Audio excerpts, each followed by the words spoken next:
Hello, good afternoon. हम पढ़ रहे थे electrophilic substitution reactions of pyrrole. ठीक है। एक और रिएक्शन रह गई है लास्ट इलेक्ट्रोफिलिक सब्स्टिट्यूशन की, जिसमें मैलिक एनहाइड्राइड से अभिक्रिया होती है पायरोल की। तो पायरोल की रिएक्शन जब मैलिक एनहाइड्राइड से कराते हैं तो ये इलेक्ट्रॉन स्नेही प्रतिस्थापन द्वारा 2 पायरोल सक्सिनिक एनहाइड्राइड देता है और फिर जल अपघटन द्वारा इसका हाइड्रोलिसिस होता है, तब हमें ये 2 पायरोल सक्सिनिक एसिड में प्राप्त होता है। तो ये है अपना मैलिक एनहाइड्राइड, इसकी रिएक्शन पायरोल से कराई, 2 पायरोल सक्सिनिक एनहाइड्राइड मिला। ये देखिए यहाँ से ये CH, C double bond O, C double bond O, CH2, यानी यहाँ से ये CH जो है से बॉन्ड ब्रेक होगा। ठीक है, इस पर प्लस आएगा, यहाँ से निकलेगा माइनस आएगा, इस तरीके से ये इससे कनेक्ट हो जाएगा और ये पूरी रिंग जो इससे कनेक्ट हो जाएगी। तो 2 पायरोल सक्सिनिक एनहाइड्राइड मिल जाएगा। से डबल बॉन्ड ब्रेक होगा यहाँ से, तो इस पर 2 हाइड्रोजन आ जाएंगे इस कार्बन पर। जल अपघटन कराएंगे तो ये जो पूरा एनहाइड्राइड ग्रुप है तो ये किस में चेंज हो जाएगा, एक तरफ OH और एक तरफ H। ठीक है, ये किस में चेंज हो गया, COOH और COOH ग्रुप में, यानी 2 पायरोल सक्सिनिक एसिड में चेंज हो गया। ठीक है, अब आती हैं अपनी ऑक्सीडेशन रिएक्शन, जहाँ अपनी इलेक्ट्रोफिलिक सब्स्टिट्यूशन रिएक्शंस ख़त्म होती हैं। अब बारी है ऑक्सीडेशन रिएक्शन की। देखिए ऑक्सीडेशन में क्या होता है, ऑक्सीजन का जुड़ना और हाइड्रोजन का निकलना। तो ये रिएक्शन CrO3 की प्रेजेंस में होती है H2SO4 के साथ। इसमें पायरोल जो होता है वो अम्लीय क्रोमियम ट्राईऑक्साइड के साथ मेलिनीमाइड में परिवर्तित हो जाता है। ये अपना मेलिनीमाइड, यानी यहाँ से हाइड्रोजन निकला, 2 पोजीशन से निकलेगा और कौन सी से निकलेगा, 5 पोजीशन से निकलेगा। ये 5 पोजीशन है, ये 2 पोजीशन है, यहाँ दोनों से हाइड्रोजन निकले और क्या जुड़ गए अपने ऑक्सीजन। ठीक है, तो और ऑक्सीजन डबल बॉन्ड से जुड़ेंगे और ये जो रिंग है वो ये जो डबल बॉन्ड है वो यहाँ आ जाएगा, तो हमें क्या मिलेगा, ये मेलिनीमाइड प्राप्त होगा। अब आता है इसकी रिडक्शन यानी अपचयन अभिक्रियाएं। अपचयन में देखिए, अपचयन अभिक्रियाओं में जिंक और एसिटिक एसिड के द्वारा, ACOH है ये, एसिटिक एसिड के द्वारा पायरोल के अपचयन से हमें पिरोलीन प्राप्त होता है।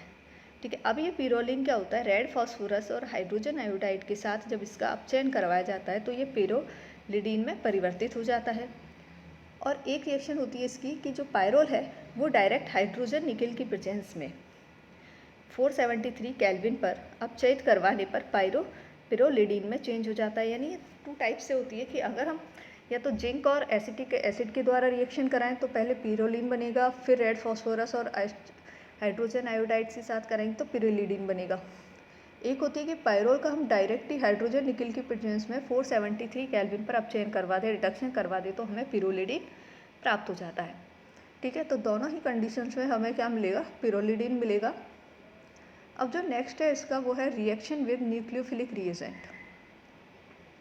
राइटिंग समझ में आ रही होगी, सब कुछ साफ साफ क्लियर लिखा हुआ है, अच्छे से उतार लेना। रिएक्शन विद न्यूक्लियोफिलिक रिएजेंट यानी नाभिक स्नेही अभिकर्मक से अभिक्रिया। अभी तक चल रही थी हमारी इलेक्ट्रोफिलिक रिएक्शंस, अब यह है न्यूक्लियोफिलिक रिएजेंट्स के साथ। ठीक है, सबसे पहले आती है ग्रिग्नार अभिकर्मक से क्रिया, यानी ग्रिग्नार रिएजेंट से क्रिया। देखिए पायरोल है, पायरोल की रिएक्शन हम किससे कराएंगे, ग्रिग्नार रिएजेंट, यानी मेथिल मैग्नीशियम ब्रोमाइड हमने यहाँ लिया है ग्रिग्नार रिएजेंट के रूप में।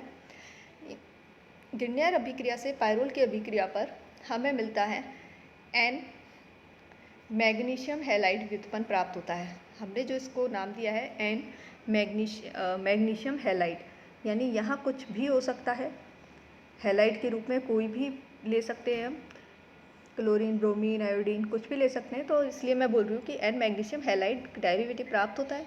और इस यौगिक की अभिक्रिया अगर हम कार्बन डाइऑक्साइड के साथ करा दें, कार्बन डाइऑक्साइड से करवा देते हैं या एसिल हैलाइड से करा देते हैं, तो हमें सेकंड पोजीशन पर प्रतिस्थापी यौगिक प्राप्त होता है, ये रहा।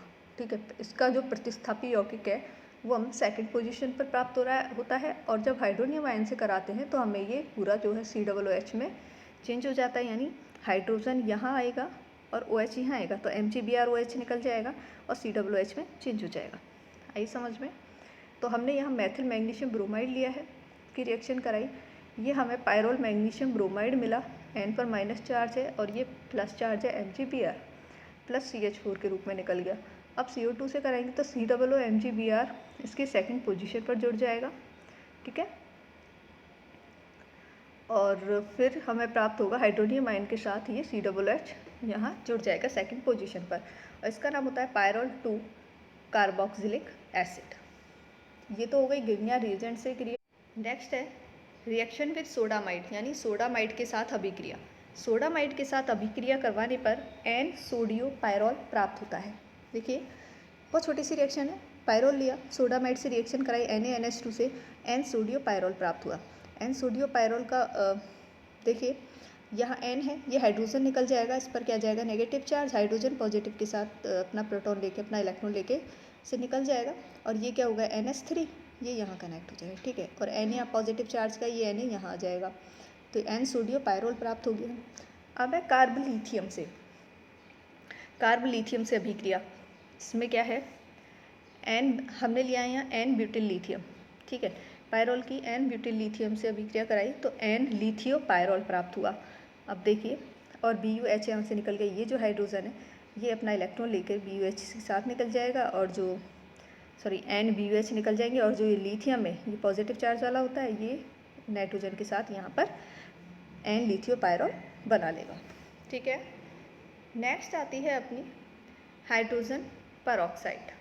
हाइड्रोजन परऑक्साइड के साथ रिएक्शन बेरियम कार्बोनेट की प्रेजेंस में, हाइड्रोजन परऑक्साइड जो है उसकी हाइड्रोजन परऑक्साइड 373 केल्विन के साथ पायरोल को 3 पायरोलिन 2 ऑन में परिवर्तित कर देता है।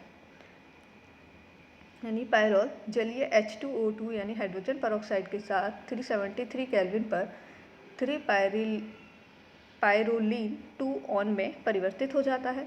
यहाँ ये डबल बॉन्ड O आ जाता है, और ये जो बॉन्ड हैं दोनों ये यहाँ आ जाते हैं, सेकंड पोजीशन पर डबल बॉन्ड O जुड़ जाता है।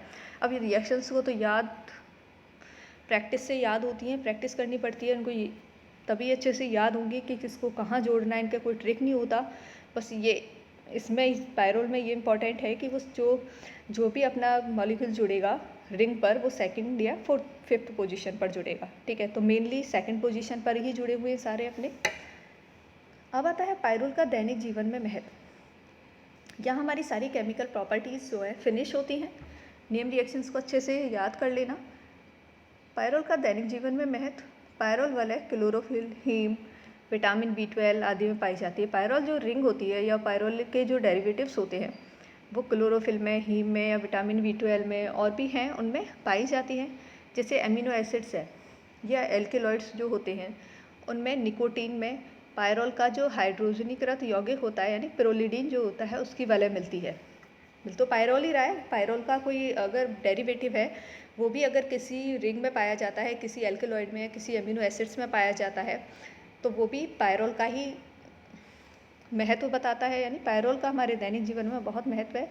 निकोटीन यूज आता है जो कि पायरोल का हाइड्रोजनीकृत यौगिक है, और पिरोलिडीन की वलय में मिलता है निकोटीन। तो पिरोलिडीन क्या है, पायरोल का ही एक कंपाउंड है। इसी तरह से पायरोल का दैनिक जीवन में महत्व है। अब जो अपना पायरोल का लास्ट टॉपिक रह जाता है वो है उसकी स्ट्रक्चर और एरोमेटिसिटी। तो ये हम कल देखेंगे। Okay, thank you.